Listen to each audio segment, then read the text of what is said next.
Teknik suntikan insulin. Pengenalan jenis-jenis pen insulin. Pen insulin terbahagi kepada dua jenis, iaitu Novopen dan Insupen. Novopen berwarna kelabu atau biru gelap, manakala Insupen berwarna hijau. Semak insulin sebelum suntikan.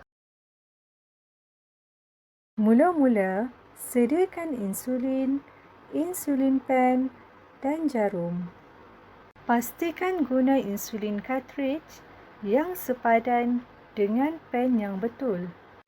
Periksa label pada cartridge insulin supaya jenis insulin adalah betul dan tiada kerosakan pada cartridge seperti retak. Juga semak tarikh luputnya. Pengenalan bahagian pen insulin. Perhatikan bahagian-bahagian pen. Pen insulin terdiri daripada penutup pen, pemegang cartridge, pemegang pen yang mengandungi rut pemicu, tingkap penunjuk dos dan butang dos. Langkah-langkah pemasangan pen insulin. Pemasangan cartridge insulin. Buka penutup pen insulin. Pusingkan pemegang cartridge. Batang piston mungkin akan terkeluar sekiranya berlaku tolak masuk sehingga ia berhenti. Golekkan insulin yang telah dikeluarkan dari peti sejuk secara perlahan sebanyak 10 kali supaya insulin mencapai suhu bilik. Masukkan cartridge yang baru ke dalam pemegang cartridge. Pasang semula pemegang cartridge pen sehingga bunyi klik kedengaran. Campurkan insulin keruh. Bagi insulin keruh, golekkan pen secara perlahan sebanyak 10 kali. Gerakkan pen ke atas dan ke bawah sebanyak 10 kali agar insulin bercampur rata supaya memperolehi dos insulin yang sekata. Untuk insulin jernih, langkah ini tidak perlu dilakukan. Pasang jarum. Ambil jarum baru dan tanggalkan tab kertas. Pasangkan jarum pada pen insulin. Pusingkan sehingga jarum terpasang rapi. Tanggalkan penutup luar dan penutup dalam jarum. Simpan penutup luar untuk kegunaan selepas suntikan agar dapat menanggalkan jarum dengan selamat. Ingat, jangan guna jarum yang telah bengkok atau rosak. Priming. Pegang pen insulin dengan hujung jarum pen menghala ke atas. Jentik pemegang cartridge perlahan-lahan untuk mengalihkan gelembung udara ke bahagian atas cartridge. Tarik keluar butang dos Novopen. Pusingkan butang dos untuk memilih 2 unit. Tekan butang dos sehingga tertingkap dos menunjukkan kosong. Perhatikan sama ada insulin memancit keluar dari hujung jarum. Jika tiada kelihatan, ulangi langkah tersebut. Pilih dos anda. Untuk Novopen, tarik keluar butang dos. Pusingkan butang dos untuk memilih dos yang diperlukan. Butang dos boleh dipusingkan ke hadapan atau ke belakang untuk melaraskan dos. Jika anda pusing kepada dos yang lebih daripada sepatutnya, anda boleh pusing balik. Tempat suntikan insulin. Bahagian suntikan yang sesuai adalah abdomen, paha dan lengan. Untuk abdomen, berjarak 3 jari dari pusat. Untuk paha, berjarak 5 jari dari lutut dan 5 jari dari pangkal paha. Manakala untuk lengan, berjarak 4 jari dari bahu dan 4 jari dari siku. Anda dinasihatkan untuk suntik insulin pada bahagian badan yang sama kerana kadar penyerapan insulin bergantung pada tempat suntikan.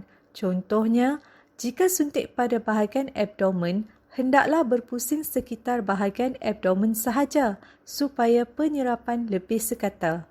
Kadar penyerapan insulin pada bahagian abdomen adalah lebih baik berbanding dengan bahagian lengan dan paha.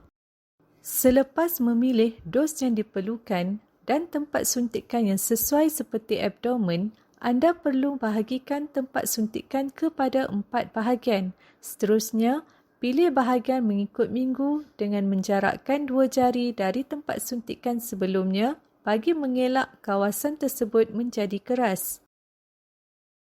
Suntik dos anda. Cubit sejumlah kulit sebagai tapak suntikan menggunakan ibu jari dan jari telunjuk. Masukkan jarum ke dalam tapak suntikan pada sudut 90 darjah ke kulit. Suntik dengan menekan butang dos ke dalam secara perlahan sehingga tertingkap dos menunjukkan kosong. Bilang 1 hingga 10 sebelum menarik keluar jarum daripada kulit supaya dos penuh dapat disuntik ke dalam badan. Keluarkan jarum daripada kulit. Buang jarum terpakai. Pasang semula penutup luar jarum dan tanggalkan jarum dari insulin pen. Buang jarum di tempat yang selamat. Ingat, jangan simpan pen dengan jarum yang masih terpasang untuk mengelakkan insulin tercemar atau kebocoran insulin pada cartridge. Tutup pen insulin dengan penutup pen setiap kali selepas guna bagi melindungi insulin daripada cahaya. Penyimpanan pen insulin. Simpan pen insulin di dalam beg pada suhu bilik sehingga digunakan semula. Cara keluarkan cartridge insulin yang sudah digunakan atau habis. Pusing pemegang cartridge untuk memisahkannya daripada insulin pen. Condongkan pemegang cartridge dan biarkan cartridge meluncur keluar. Bagaimana untuk menyemak baki insulin anda? Untuk baki insulin, Insupen dan Novopen, gunakan skala insulin pada pemegang cartridge sebagai anggaran baki insulin anda. Cara semak baki insulin Novopen. Pusing butang dos sehingga ia berhenti. Nombor yang ditunjukkan di tertingkap dos adalah baki dos insulin yang terdapat dalam cartridge insulin. Sekiranya dos insulin anda tidak mencukupi, sila tukar cartridge insulin yang baru. Cara semak baki insulin Insupen. Jika butang dos terhenti semasa suntikan dan kaunter dos tidak menunjukkan kosong, ini mungkin disebabkan insulin telah habis. Nombor yang ditunjukkan di tertingkap dos adalah baki dos yang perlu disuntik. Sila tukar cartridge insulin baru untuk melengkapkan dos insulin anda. Ikut semua langkah seperti yang diterangkan setiap kali memasang cartridge insulin baru. Abaikan langkah pemasangan cartridge insulin untuk penggunaan susulan. Peringatan, jangan keluarkan cartridge insulin kecuali untuk tujuan menggantikan cartridge insulin yang baru. Jangan biarkan jarum terpasang bersama pen insulin. Anda digalakkan untuk menggunakan jarum insulin yang baru pada setiap suntikan. Simpan insulin yang belum diguna dalam peti sejuk dan insulin yang sedang diguna di suhu bilik secara selamat.